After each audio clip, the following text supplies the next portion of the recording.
Okay, our beloveds, we're going to do a take two with, I guess, what we would call a different flavor of the topic because our another has requested a second whack at the piñata to see if this one resonates with her a little bit more. And it's okay that she is exerting her control over. I'm not certain if that's something that I want to post because of her own inner insecurities, as we would define it. The universe is not here to validate or invalidate your experience. Your experience is wholly yours. And whether it is truth in somebody else's world doesn't matter nearly as much as whether it feels right in yours. It is similar to choosing your favorite foods. Whether others love your peanut butter and cheese sandwiches shouldn't matter to you because of how it makes you feel when you consume it. And this is quite similar to your belief systems. You all have been taught, for the most part, to see yourself through the eyes of others. It's just that simple. You have been taught from young on to seek or pursue validation from others, through others, with others, in others. It's just a journey that was in the Piscean age to create groupthink. So when you look at it from that perspective, it should help you to understand why now, as you're moving from the Piscean to the Aquarian age, how it changes where you look for your validation to, from, within, whatever. It's no longer your journey to seek it outside of yourself. Yet, when that is what you have done in so many ways, with so many people, in so many institutions, when you are now asked, truly asked, to embark upon the dark night of the soul, where you are completely and wholly left to your own devices, and you have to find your own way out of this paper sack, as our another likes to call it. It's difficult, but you begin to realize how the opinions or observations of others are just exactly that, opinions and observations. If people tell you that a peanut butter and cheese sandwich is disgusting, well, how does that make you feel when for you it is so satisfying? Do you believe somebody else and stop eating that? Or do you see that just as an opinion outside of yourself? So what if you take a medication and you have a reaction? And the doctor or the pharmacist tells you, well, that's not possible. How do they know? Well, they have been taught by the pharmacological industry what looks right and what doesn't, and so many of their outliers are thrown out. And to be honest, so many of their inliers are thrown out because it is a business model. It is a business model, and you need to market your product in a way that is marketable. So, when people tell you what to believe about yourself, how you feel, why you feel the way that you feel, how does that make you feel? It invalidates your own internal guidance system. This was part and parcel the Piscean age because we wanted you to feel, to see, to experience what group think looked and felt like. And you are now moving out of that into the Piscean age less, if you will. There is still an overlap of energetic imprints because until you all change it's still there. So the Aquarian age is very different. It involves more dancing, alone, by self. It creates a lot more color. Think of psychedelics and their use. MDMA, peyote. Mash up your potatoes with anything that you want. Mushrooms, happy pills, whatever it is. Many of you, believe it or not, in the coming years, or maybe even months, will be exploring with these psychedelics, these really mind-altering drugs, because your minds have such a tight hold on how you perceive reality. And when these substances come in, and they effectively shut down that mind control and allow other experiences to come into your psyche, into your subconscious, and then into your conscious areas, it's complicated. An hour or another does not know enough about the brain anatomy to even have a conversation on this, but it is irrelevant. For many of you who are struggling to integrate your difficulties, these types of opportunities will be embraced. And for others, it will simply be more of a gentle shamanic journeying, where you are guided on meditative journeys, where the entrainment of your brain will allow you to walk with the elders, with the ancestors, with the spirit guides, with the dead, with the alive, with the energies and imprints of the universe, not only this planet. And you will find much guidance and insight there as well. Some others will do regressions to go into your own mind so that you can go to past traumas. And when you do that particular approach, you can actually have an instantaneous healing because of the nature of it. But mind you, a regression is also not for everyone.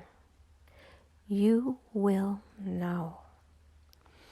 So we would ask you, first and foremost, who are new to this area, and we know that most of you who are listening are already very familiar with this, but share this with those who are in a different world. Study kinesiology at its most simple form. Stand up straight and tall. Put your feet about, give or take, 18 inches apart, depending upon your height and your girth. Put your hands comfortably at the side. You can do this with your eyes open or closed, and just stand there. Relax and then say, please show me a yes, and feel how your body sways. Then say, please show me a no. Then you can say, please show me a maybe. Please show me a not now. Please show me a how. This one is not familiar with our another. But you could just simply ask, show me a how, and see what comes across. In certain instances, asking, show me a how, will actually make sense. The point being is, you guys don't actually believe that your body has an intelligence. Your cellular body has an intelligence. Now, it doesn't mean that you sell all of your goods and bet the farm on something that your body tells you to bet on, because your body is not materialistic, believe it or not. And to ask those types of queries will take you down a rabbit hole where you don't want to go. But if you ask your body just simple, basic questions, like, I've got 2 choices on the menu. Which would you prefer? This or this? You set the stage and you say, would you prefer this? It will give you a yes.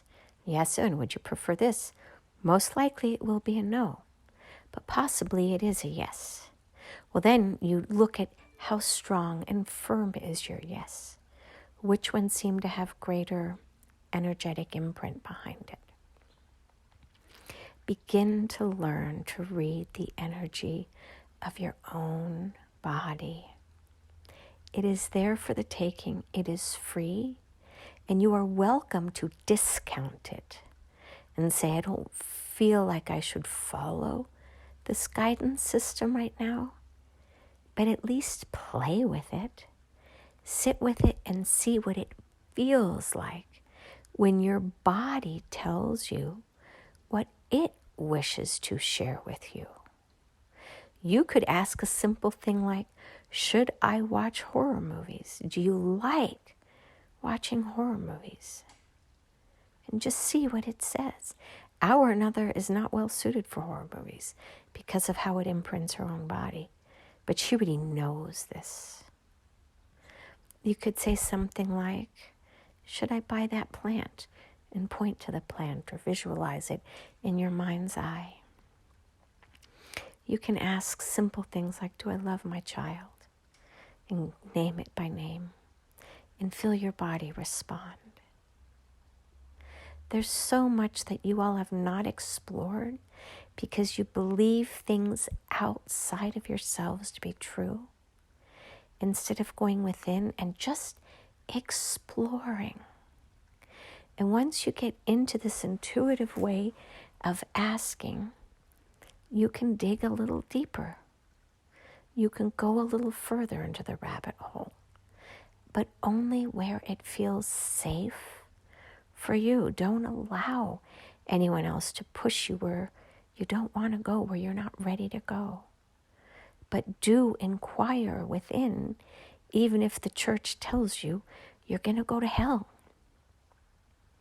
If God, and we need to really think about this, if God is willing to save a person on his or her or their deathbed by simply saying, I repent of all my sins, right?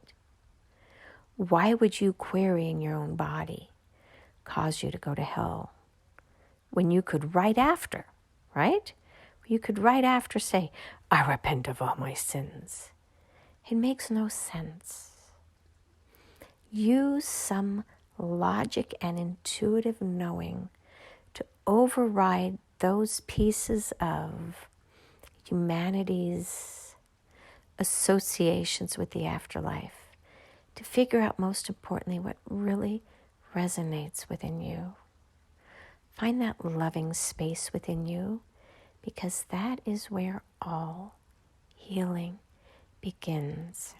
Now, we will have more of our other series, but today's message is designed to come from a space of compassion and love and gentleness, because this is ultimately what your body desires, to feel safe within itself.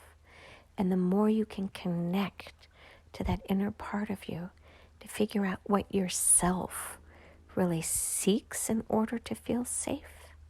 Or we're just giving you some examples. Play with it.